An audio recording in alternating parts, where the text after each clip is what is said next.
So I think in the spirit of structure, I'm going to start these podcasts with talking about gratitude.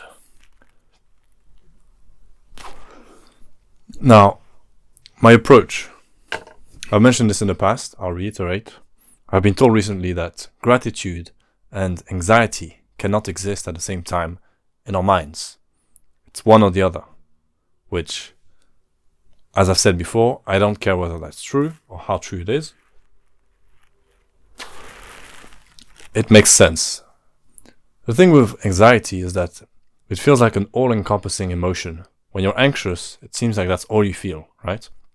So, supposedly, to me, it makes sense that if you're experiencing another strong emotion, that would in a way cancel out said anxiety.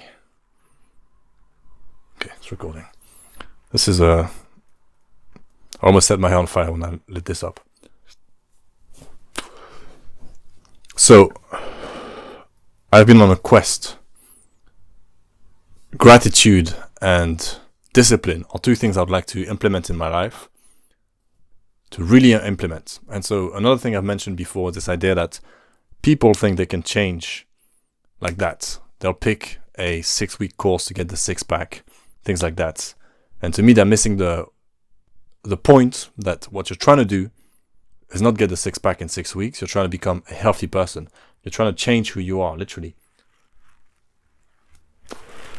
It's even deeper than that. You're trying to become yourself, right? One thing I mentioned is this idea that working out is not something that some people do because they want to.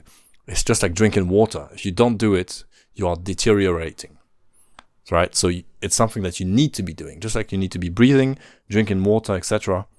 Something you need to be doing. So the emphasis should be on how do I implement this into my life so that it's just a normal thing, just like breathing, just like drinking water. And so I try to approach these things in that way. When I want to change, it's not about getting there. It is about getting there, but it's not about getting there as quickly as possible. It's about just getting there. Once you're the type of person who sleeps 8 hours a night, and that's a habit, that's you, then that's a habit you can keep for the rest of your life. And it's a very good one. So these two new habits I'm trying to implement, for example, are discipline and gratitude. And I'm very grateful. Fuck, I was supposed to... Don't swear. I was supposed to talk about gratefulness, wasn't I? Well, I'm still kind of talking about it. But I'm very grateful for the fact that I have had many bad habits in the past that I've been able to quit successfully. Many of which I have returned to. But the knowledge that I was able to quit at some point, even though I relapsed, is a good one. I understand that I can do it, right? And I'm also grateful to have these challenges, to have these things that are hard to do for me, that are there for me to solve, problem solving. And so one of them was pornography. And it's a subject I have talked about at length in the past. And I think it's one of those things that doesn't get talked about enough. It's weird, I talk a lot about things related to sex recently. But pornography is an epidemic. It's a huge problem. And a lot of people talk about it in terms of, especially young people who watch it when they're kids and get influenced by it, this idea that they might try to replicate what they see in the film in real life, right? And maybe hurt someone or just have negative sexual encounters and unhealthy sexual lives, right? I don't think for 1 second that that's the actual main issue. I think that's besides the point. Certainly there are people who are stupid enough that would be a problem for them, right? Possibly a lot of people. But the problem that's not the problem with porn, is that you're cucking yourself. It makes you associate sex with being the third person, the person watching. It fucks with your mind in that way. It messes with your mind in that way. That you equate sex with watching other people having sex. A very weird thing about it is that, I guess I'm going to get graphic here, but when you're watching porn as a guy, right? You're watching these ideal versions, not always, but for the most part, these ideal versions of a woman and a man, right? In porn, always the man has a huge penis, the woman has huge boobs, a huge ass, and all you're getting is the visual. And here you are, your pathetic self, watching it and whacking off to it. And a weird detail is that when you're, I suppose, jerking yourself off, right? You know exactly how to get yourself off, right? Because you are the one doing it. So what happens is that you're watching this idealized version of sex, and you yourself, whilst masturbating, you understand your body better than anyone could, right? So you find this place where you're able to get to your orgasm in minutes, very quickly, from the stimuli from the video and from the physical stimuli you're applying to yourself, which when you find a partner, that person won't be able to satisfy you in that way because, one, they won't deliver in the visual sense because there'll be an actual person, right? When you look at these porn stars, you can't feel their plastic boobs and their, you're just seeing the visual. So the person won't be able to realize that visual fantasy. And physically, since they're not you, they won't be able to satisfy you, as perfectly, so to speak, as you would be able to do to yourself. So there's this huge disconnect when you find yourself in a real situation. And after a while, a lot of people, I suppose, know this. When you watch porn, you don't even spend most of your time jerking off because you know that it's not going to last long, right? Even if you do it multiple times a day, it doesn't really last that long. It's just like abusing any drug. You get to a point where you don't feel anything, so you need to go further. So you actually spend more time literally searching for a video, or I suppose edging yourself, just watching it, right? So it's a very complex issue, but I think porn doesn't get talked about enough, and the issue with porn is much more complex than what gets talked about usually. It's really about this disconnect with reality. And not in the sense that, once again, you might try to replicate that in the bedroom, just in the sense that your mind is being diverted from what sex really is, and you're believing this fantasized version. And so when you find yourself in a real situation, it's not what you've been training yourself to experience. That's the issue. And so it was very difficult to quit, especially after 10 years doing it, but I did eventually. And after weeks, months, you get to a point where after a few weeks, you think about how it's disgusting. It doesn't make, right? You feel a lot of shame at the idea that you wasted so much time and energy in the past on that. But after months, you don't even think about it anymore. It just becomes a distant memory. You don't think about how shameful and disgusting and weird it is. You just don't think about it anymore. And so having gone through that and realized that I could be that person that was feeling the shame and doing the bad thing, and I could be the person I am now, where it's just a distant memory, I am very grateful for this decade of wasting my time and energy, because it's made me realize I can dig myself as deep as possible into that hole where I am dependent on it. As disgusting as that sounds, I would literally I'll say it. At college, I would go out of the class supposedly to get water, and I would go to the toilets to jack off at school because I was so addicted to it. So knowing that I've been able to dig myself so deep into that hole through 10 years, and that now I feel completely dissociated from that version of myself, brings a lot of confidence in this idea that change is possible, and that the obstacles are the way. The obstacles are what makes you who you are. Right? Or motivational speech for ya. So in my last video, I guess I catfished I catfished 1,400 people. It's my second video that gets a lot of views, which a lot is relative. But in terms of this, my channel, 1,400 is a lot. I have another video which made around 1,000 views as well. And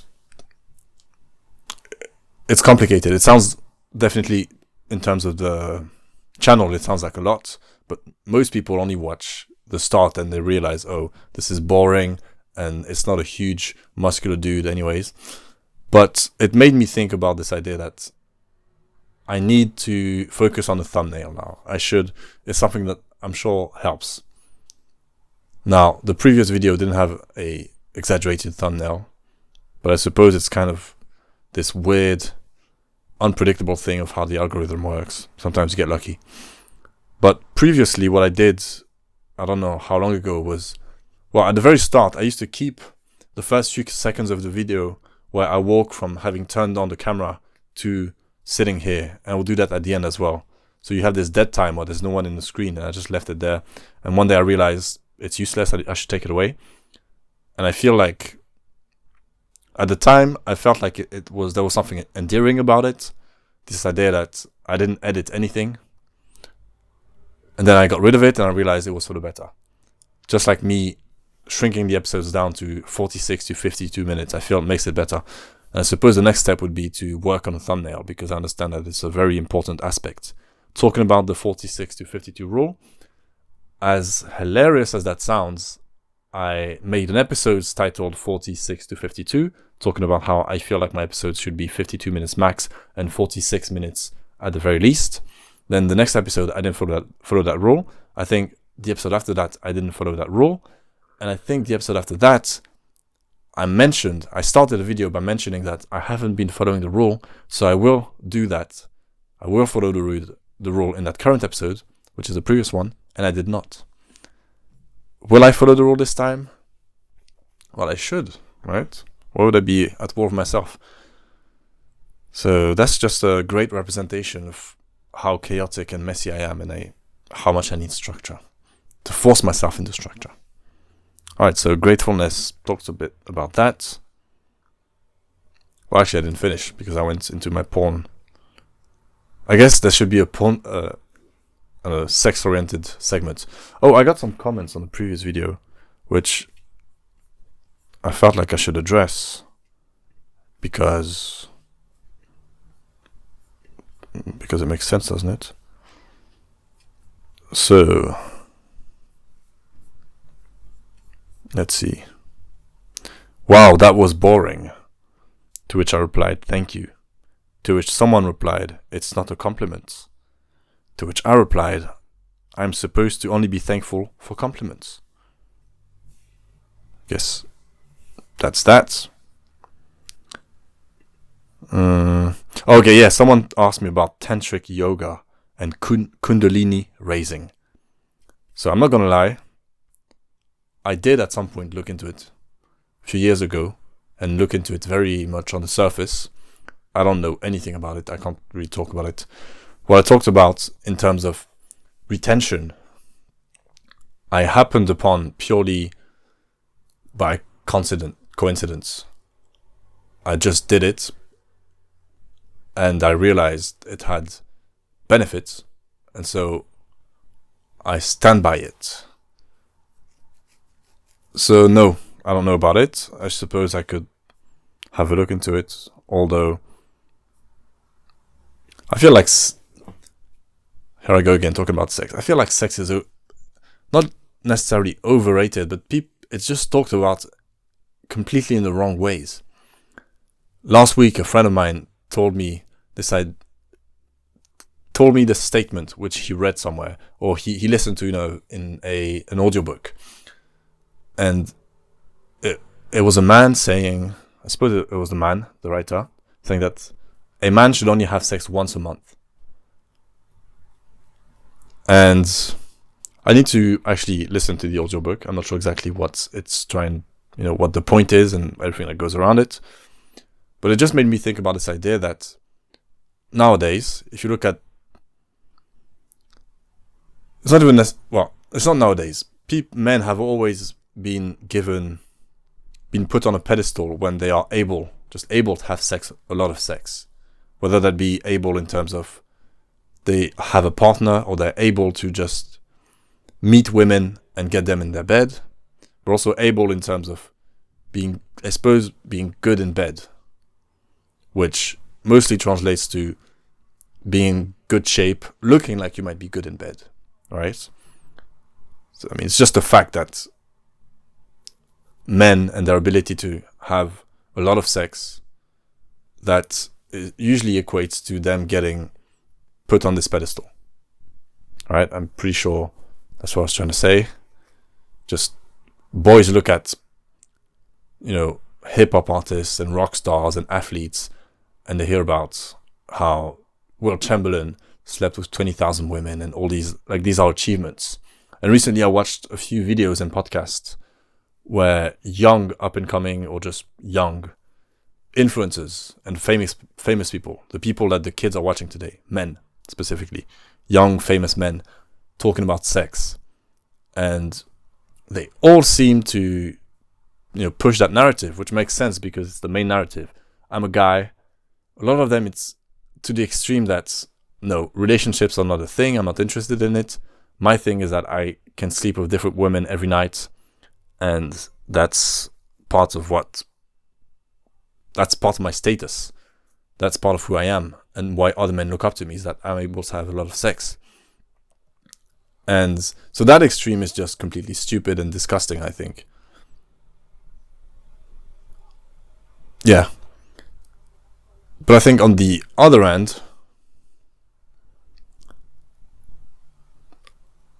I think about that quote that my friend told me, perhaps the other extreme, that a man should only have sex once a month. Once again, I haven't read the whole thing that surrounds this statement, but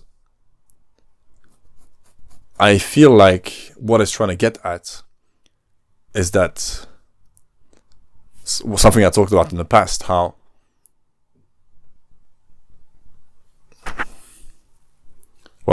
on the specific topic of ejaculating, how that does seem to drain energy in a way, but also this idea that men,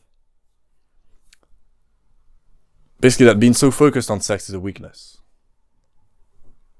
Perhaps in general, but we're talking about men here, that this overemphasis on being able to have sex, on having sex all the time, oh, I'm a rabbit, fucking all the time, how that gets put on a pedestal, but actually that's detrimental to you. Doing the opposite, controlling yourself, is where the real power lies. So I need to read that audiobook, but I think that all men that talk about sex in popular culture, all influencers and things of that nature, they all push this narrative that, hey, I'm a powerful, successful guy, I can have sex all the time with anyone, I'm DiCaprio, I can get the latest model that's 19 years old, I'm Pete Davidson, I get the latest, I break up with some famous lady and I get with the next famous lady, and no man that I can think of who's famous and successful and popular ever pushes that narrative that I'm a man, I like sex, but I think that I feel more powerful when I don't really engage in it too much. So I need to listen to that audiobook, but I'm definitely starting to side with the idea that sex is completely misrepresented in popular culture in many ways. So it's something I need to listen to the audiobook, and I suppose through experience as well, get a better understanding of it. But the underlying point is that I think sex is misrepresented in popular culture all the time. The idea of sex and what it actually brings to you, what the point of it is. Boom, boom, boom.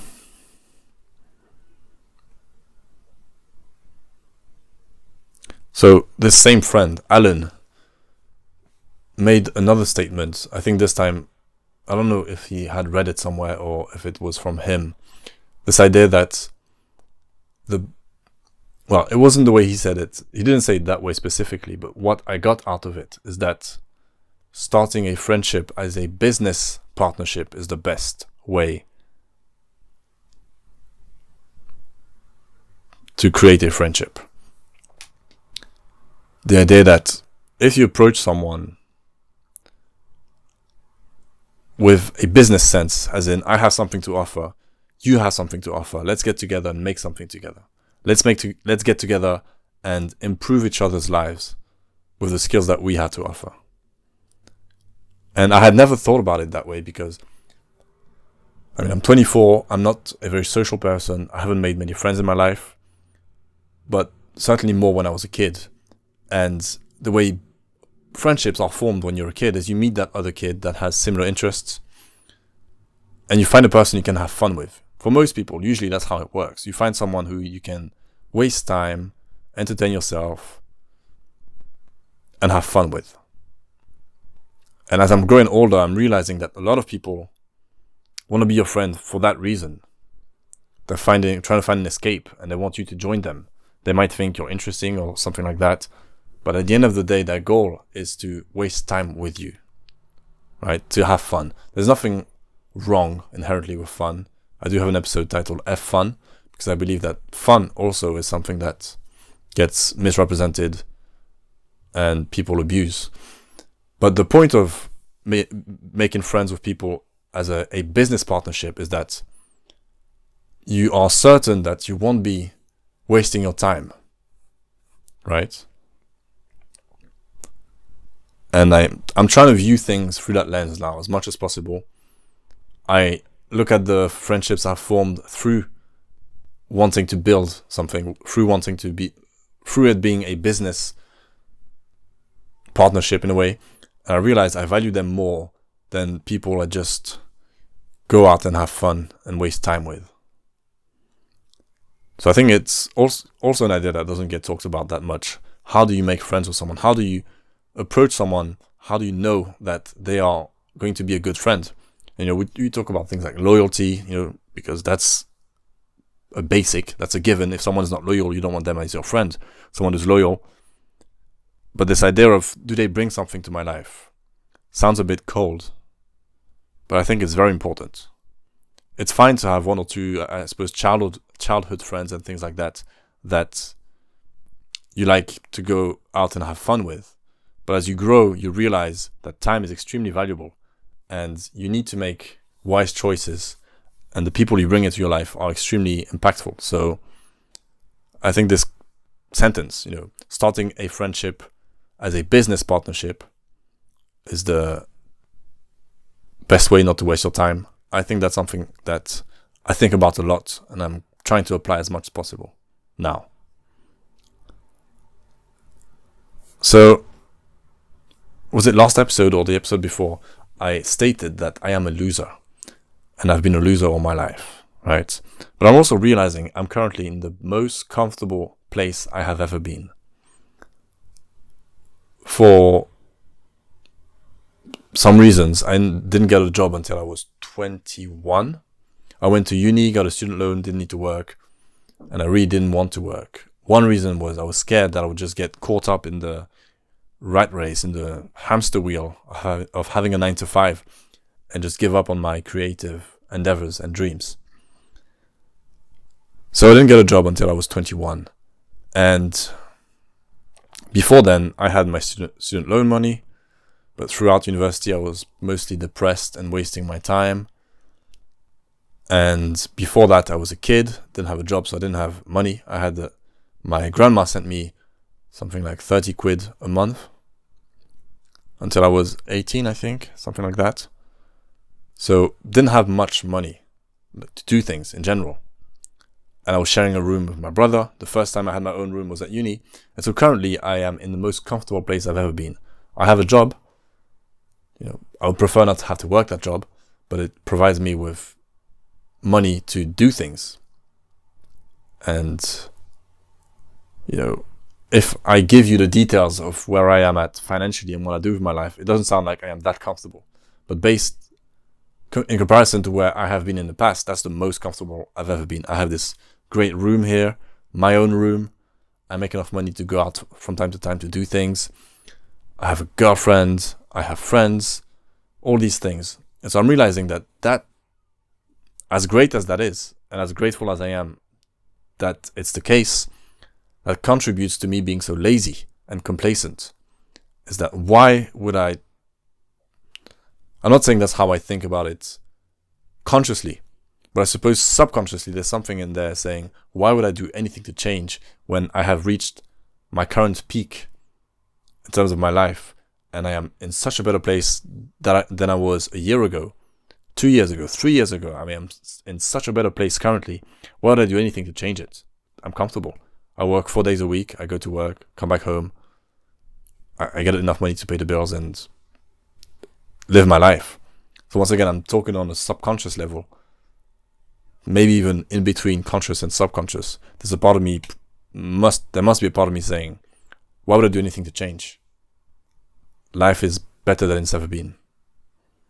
Which sounds ridiculous, right? Because I'm nowhere. I am a loser. But I suppose that's the challenge I need to push through currently. So Monday, I am shooting a music video for a friend, Adam. I'm going to steal the idea that Joel Haver had when he made Snakes on a Plane, or Together we watched Snakes on a Plane. Paper cutouts. I'm going to try to do it somewhat differently. I need to really plan it because it's going to require, I suppose, a very specific plan. We're going to have to use green screen. I need to find a way to make it different. It can't be exactly the same. But the good thing about green screen is that it's the epitome of what I felt music videos could be, where all I needed from the artist would be half a day of shooting. Then after that, it's all in my hands. And so to me, the idea of making music videos it's just a perfect medium. I get to experiment as much as I want. I don't need sound equipment. It's purely visual. And I don't need the artist for most of the making of the product will be me editing. So I don't need the artist for that much time. Also, the artist wants a music video. They are more, They are more passionate about being in the project because it's representing them. Whereas if I need to get actors into my short film, for example, it's very much about them coming into my world and helping me on my work. Music video, it's more of a shared endeavor. So music videos seem to be the perfect thing. And with using a green screen and shooting for just 4 or 5 hours, it's really pushing it to the limit where I don't need the artist for that much time. So they're much more likely to be open to working on the video and to be, not that that was a necessary thing for Adam, because he's very passionate about his work and music videos for his songs. But I'm saying with the green screen, I'm finding an avenue where I could really make a lot of music videos if I had the clients available. Also, recently I've been listening to Joe Rogan's podcast. He did an interview of Elon Musk, and about a month later he did The Rock yesterday, which I listened to today. And he puts ads in his Spotify videos. And isn't he the top podcaster in the world? So how do I say this? So I watch his podcast and he has his ads in the middle, which are annoying. And Shane Gillis, I listened to his podcast, and he also had just unending ads. And I think to myself, if you're Joe Rogan, why don't you just say fuck it to ads? I suppose there's one for AG1, which is this. Okay, this is dangerous. This supplement that I looked into, apparently the dosage makes it quite inefficient. It's not going to get you the benefits that you think. It's mostly the placebo effect, especially when you have people like, who's the doctor who's always dressed in all black with a beard, and Joe Rogan talking about it. But I mean, I suppose if he's truly endorsing products, then he might want to talk about them. But at the end of the day, these are ads and they're annoying. And I think to myself, if you're the biggest podcaster in the world, and surely you have other ways to make money, then surely you wouldn't want to diminish your products by putting ads when you don't really need to. I'm sure he's got money in the bank. But then it made me think two things. One, you have Andrew Tate, whose content I consume frequently, and my God, we're just branching in all directions now. Where do I go? I remember messaging Sneeko a year or so ago. Not that he knows me or anything, but I DM'd him and he responded. And I was asking him for advice, and he just said, think like a content creator. And recently a lot of content has come my way about this idea of personal brand and how that's the ultimate thing nowadays.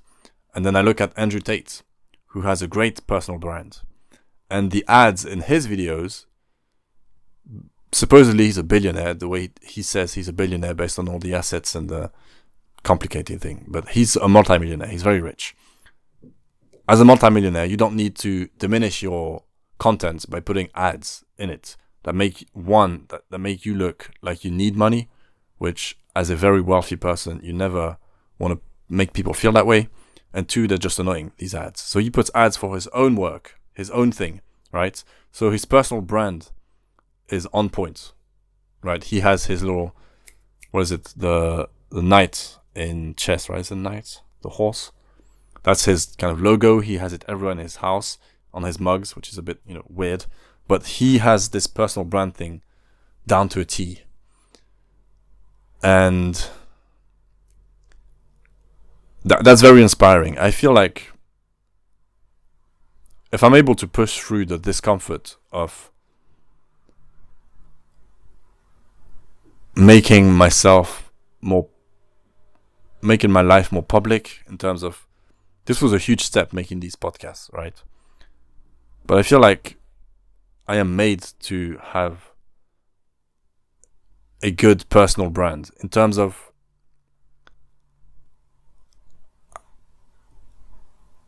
if, for example, I had to put ads in these videos, I could think of many ways of advertising what I do, because I do graphic design, music videos, illustrations. I like to do, clothes. Well, clothes starting with really just putting my prints on t-shirts, and then one day when I have the resources, actually designing clothes,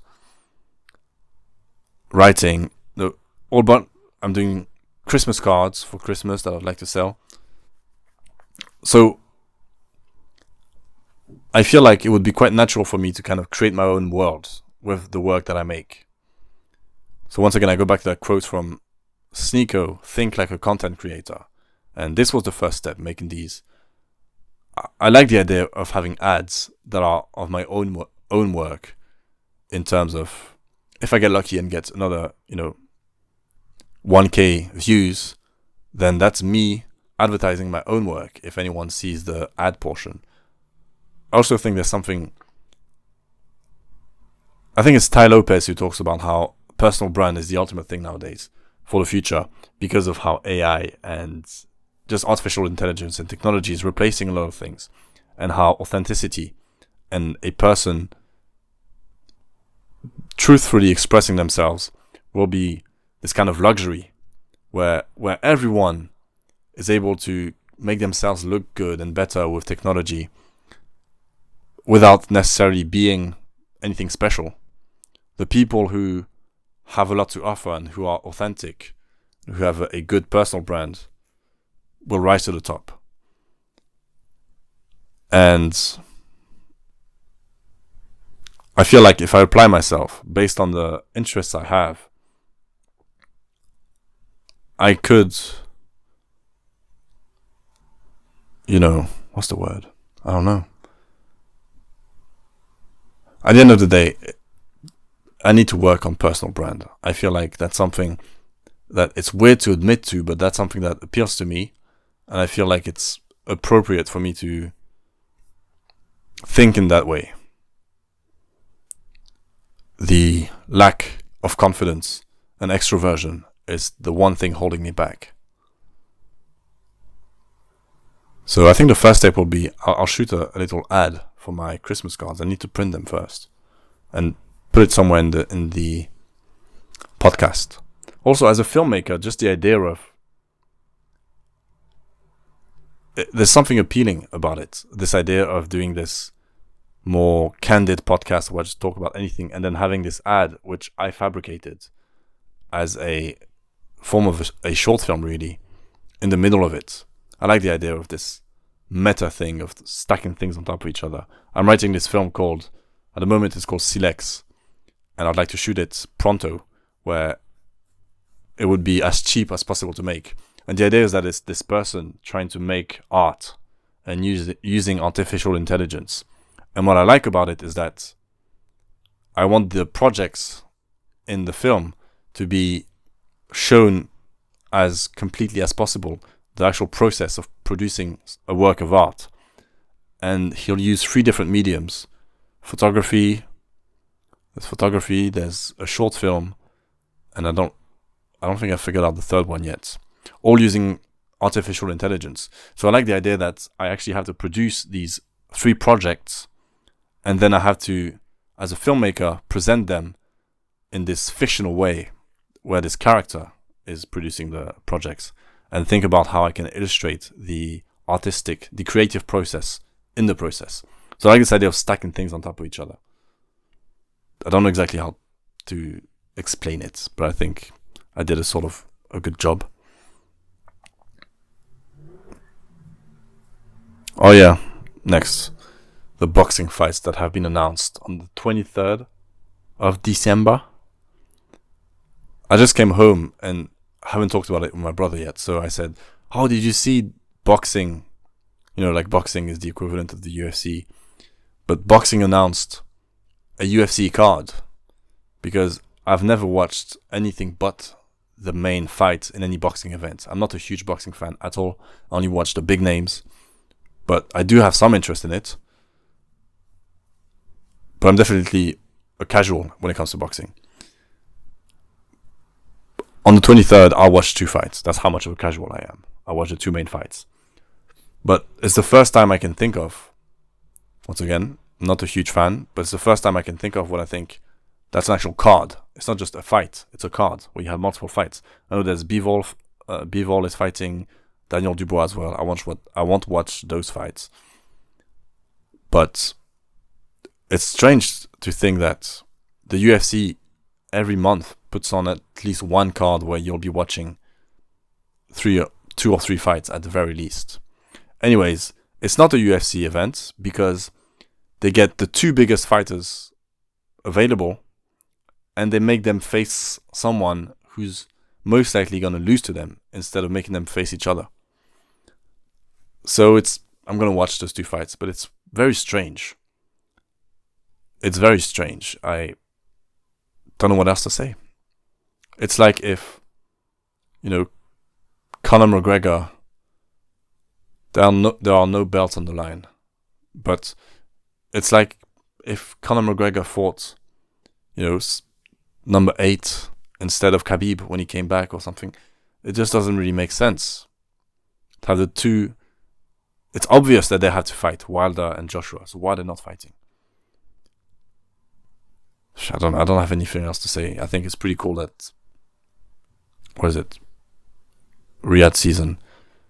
It's pretty cool that these guys are throwing all the money in the world at these fighters so that they fight and making these events. But it's incomprehensible why the top dogs don't want to fight each other. Well, it's not entirely incomprehensible, but it shouldn't be that way. Let's see how much time I got left, because I have a few more notes. Yeah, I'm not going to talk about that because that will go on for a while.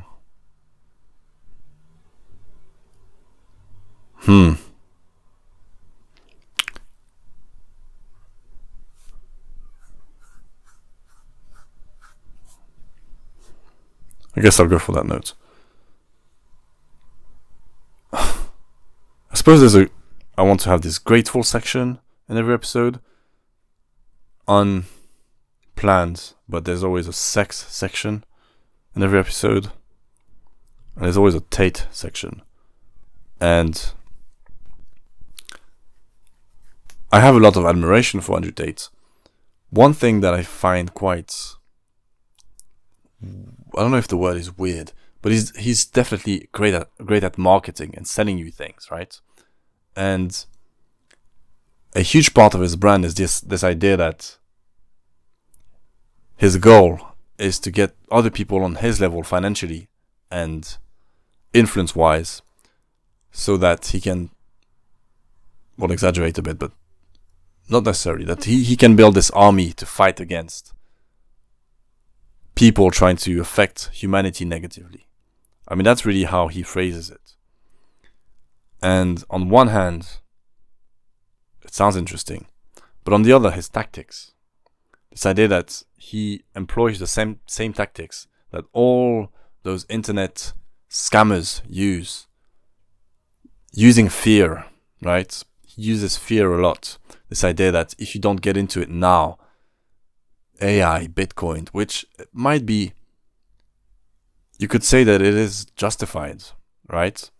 But as a salesman, you have to understand that the reason he's telling you, whoever you are, probably young, teenage male, the reason he's telling you that if you miss this opportunity, you'll look back in, a decade and think, what a dumbass I was. If you want to escape enslavement, all these things, right? That's the same as when you receive an email from some clothing brand that you don't even know of, and there's a timer at the top telling you in 13 hours, if you don't buy this, the offer goes away. It's the same tactic. That's just sales. This idea that, well, these websites, it's just, you'll have to spend more money on the product, or the product won't be available anymore if you wait beyond this time period. In his case, he's really cranked it to, over 9,000, where it's, your life is at stake right now. You have to join, the world I've created and contribute to it, right? Because he makes money off of it. You have to do that, or else you're not a real man. You're about to be enslaved. You're wasting your life. You're a loser. So he's employing these tactics, which are very, really trying to attack our weaknesses. And so that's just him being a good salesman. But at the same time, it does put into question how genuine he is, I feel, in his endeavors. The fact that every video you'll hear at least once, if you don't subscribe to my university, you're a dumbass, you're a loser, you want to be enslaved. This rhetoric being used consistently is just a marketing tool. It's just a salesman trying to sell you something. And it's complicated because recently I told my brother this quote that probably most people have heard. Apparently he had never heard it. I think he told me he didn't like it, as usual. You can take a horse to the water, but you can't make the horse drink the water, right? And I remember when I was in my conspiracy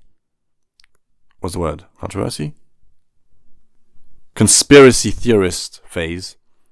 I remember when I was in that phase, and I was trying to convince everyone that these conspiracies that I was being convinced of were true. And I suppose everyone is different, but I see that in a lot of people who are in that headspace of believing all sorts of conspiracies, some of which are just completely incomprehensible, really. But a lot of these people, they get into the mind frame that I believe this to be true, and I have a responsibility. I love my parents, my family, my friends. I have a responsibility to make them see the truth, right? And when I was in my conspiracy phase, I felt that very strongly. I felt like if I know the water over there is poisoned, I need to get the people I love to stop drinking that water and to go to the other well by any means necessary, right? If I believe that to be true, every second I spend allowing the people who don't believe it to believe the lie is me doing them a disservice, right? And I actually have no clue why I went on this tangent here. I don't know what I'm talking about.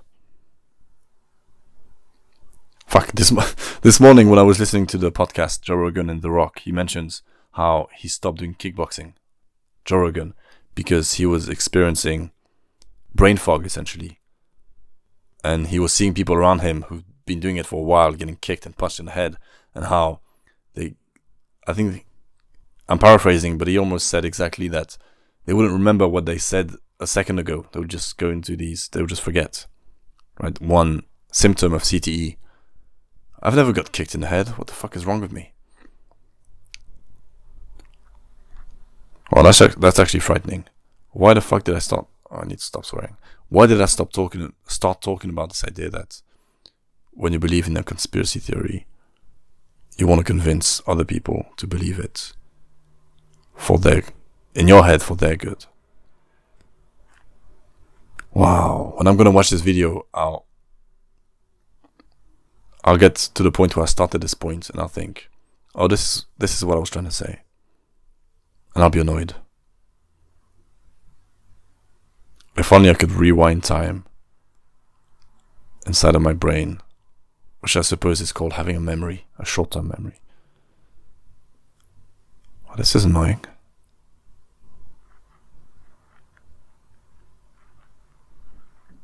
Oh, I know.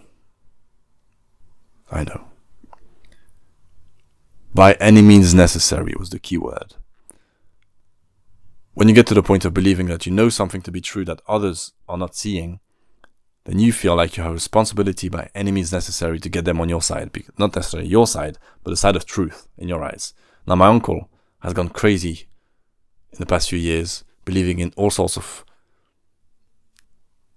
not controversies, in all sorts of conspiracies. And we only see him for Christmas. And so he comes at Christmas, and after a few minutes, he's there trying to convince everyone, ready to get into a fight, to shout, to insult you, if you won't believe his conspiracy, right? And seeing that, I was thinking about how when I was, I think about 16, and I felt like, if you know the water over there is poisoned, then you need to get the people you love to stop drinking that water by any means necessary. And it made me think, I was watching him and thinking, as unpleasant as that is, and as crazy as he looks, and as negative and mean and horrible as he can be, I understand how there is good intention behind it. And that's what's frightening. Well, there's a lot of ego involved as well. So I don't know if you could say that it's entirely positive intention. But I do understand how, in one way, he has good intentions in that situation. How the root of that situation is not him wanting to hurt anyone. The root of it is him believing that he knows something that he needs to convey to us by any means necessary, which was interesting. But then talking about Andrew Tate and his tactics, and how I just said that I feel like they put into question his motives. I suppose that if he feels as strongly as he says he does about this idea that humanity is on its way to becoming enslaved, and that becoming extremely wealthy as soon as possible, by any means necessary almost, no, actually it doesn't say that, but becoming extremely wealthy as soon as possible is a life or death type of situation. If he truly believes that, then in his eyes, any tactic is good. I suppose you also have to think about the fact that he's extremely wealthy. So does he need to make himself more wealthy by any means, or are his intentions good? Who knows? I don't know. It's a weird thing, right? You think to yourself, what if that person is extremely wealthy and they're saying they're trying to help me? Then surely they are trying to help me, right? Because they don't need anything from me. They don't need my £50 a month subscription when they have all these other avenues of making money, and they already have enough money to last them for generations. So why would they be trying to scam me or extort me or exploit me? And I suppose it's not that simple. Money and the power that comes with it is a corrupting substance, and a lot of people can't handle it. Okay, I think I've waffled enough. Thank you. Arigato gozaimasu. Something like that. Grazie. Merci. And I'll see you in a week.